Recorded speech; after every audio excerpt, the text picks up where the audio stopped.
আমি হচ্ছে ৪ তারিখ অর্থাৎ ৭ দিনের আগের দিন গুলিবিদ্ধ হই মিরপুর ১০ এ পুলিশ এবং ছাত্রলীগের আক্রমণে আমার পায়ে গুলি লাগে।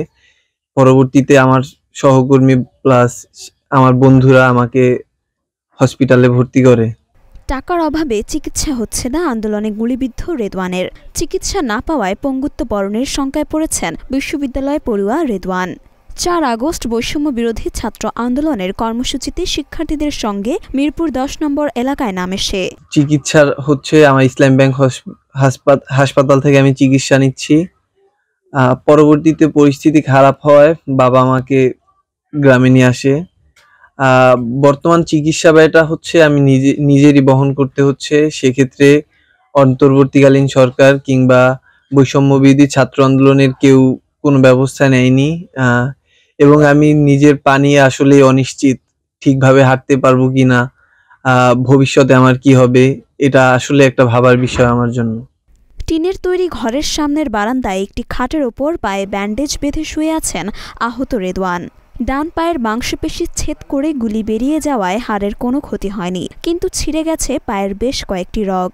হাঁটার শক্তি নেই তার ডান পায়ে। এই অবস্থায় উন্নত চিকিৎসার ব্যবস্থা না করতে পারলে পা হারাতে হতে পারে ভুক্তভোগী রেদওয়ানের। যে গুলি লাগছে ৪ তারিখ, এরা যে চিকিৎসা ভালো উন্নত যে চিকিৎসা করবে এর সমর্থন তাদের নাই। এখন সরকারের বর্তমান যে সরকার আছে এরা যদি একটু সাহায্য সহানুভূতি করে তো এই ছেলেটা ভালো জীবন ফিরে পাইতে পারে, ভালো উন্নত মানুষের চিকিৎসা করলে। যে ওর যে এখন অবস্থা চিকিৎসার জন্য, তা ওরা তো ৩ ভাই বোনের মধ্যে ওই বড়, কিন্তু আর বোন ২টা যদি বিয়ে হয়, কিন্তু ওই তো এই সংসারের বড় ছেলে, কিন্তু ওই সংসারের অবস্থা কি হবে, কিন্তু পঙ্গু অবস্থায় আছে। ও এখনো বিছনায় গুলি লাগছে পায়। তাই এখন বর্তমান মনে করেন ওর চিকিৎসা ভালো দরকার। যদি বর্তমান সরকার একটু ভালো চিকিৎসা ওর করে তাহলে মনে করেন এই ছেলেটা দাঁড়াইতে পারে। একদিকে আর্থিক অসচ্ছলতা, অপরদিকে ছেলের চিকিৎসা, সব মিলিয়ে চোখে অন্ধকার দেখছে রেদওয়ানের পরিবার। এক প্রকার ধার দেনা করেই ছেলের চিকিৎসা খরচ চালাতে হচ্ছে তাদেরকে। ৪ তারিখ আমার ছেলে গুলিবিদ্ধ হয়েছে।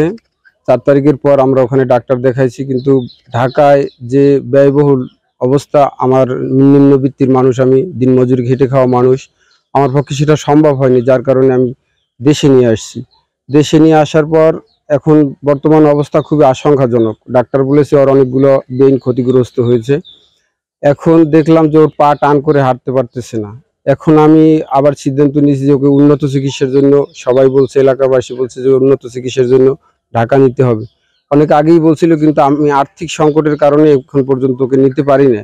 বৈষম্য বিরোধী আন্দোলনের কেউ অথবা অন্তর্বর্তী সরকার কারো কাছ থেকে পাননি কোনো ধরনের সহযোগিতাও।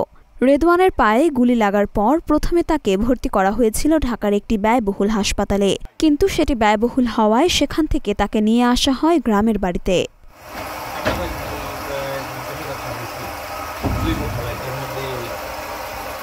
এ বিষয়ে বরগুনা সদর উপজেলার নির্বাহী অফিসার বলেন, রেদওয়ান যে যার কথা বলা হয়েছে, আমরাও বিষয়টি জানতাম না। আমরা জানার সাথে সাথেই এখন আমরা প্রাথমিক অবস্থায় তার ফ্যামিলির সাথে দেখা করব। দেখা করে তার যে আর্থিক অবস্থা, যেহেতু আপনারা বলেছেন ভালো না, তো উপজেলা প্রশাসন এবং জেলা প্রশাসনের পক্ষ থেকে সবসময় আমরা কিন্তু এই ধরনের এর আগে যারা নিহত পরিবার ছিল তাদের পাশে দাঁড়িয়েছিলাম, তাদের তাৎক্ষণিক আর্থিক সহায়তা দিয়েছিলাম। আর যেহেতু সে আহত, তার চিকিৎসার জন্য কিন্তু সরকার ইতিমধ্যে ঘোষণা দিয়েছে যত ধরনের সহযোগিতা প্রয়োজন চিকিৎসার সার্বিক ব্যবস্থা কিন্তু সরকারের পক্ষ থেকে করার কথা। সেক্ষেত্রে আমরা ঊর্ধ্বতন কর্তৃপক্ষের মাধ্যমে যোগাযোগ করে তার যে উন্নত চিকিৎসার জন্য যা কিছু প্রয়োজন সেই ব্যবস্থাটা আমরা করব। ছেলের চিকিৎসা করাতে হিমশিম খাওয়া পরিবারটি এখন তাকিয়ে আছে আর্থিকভাবে সামর্থ্যবানদের দিকে।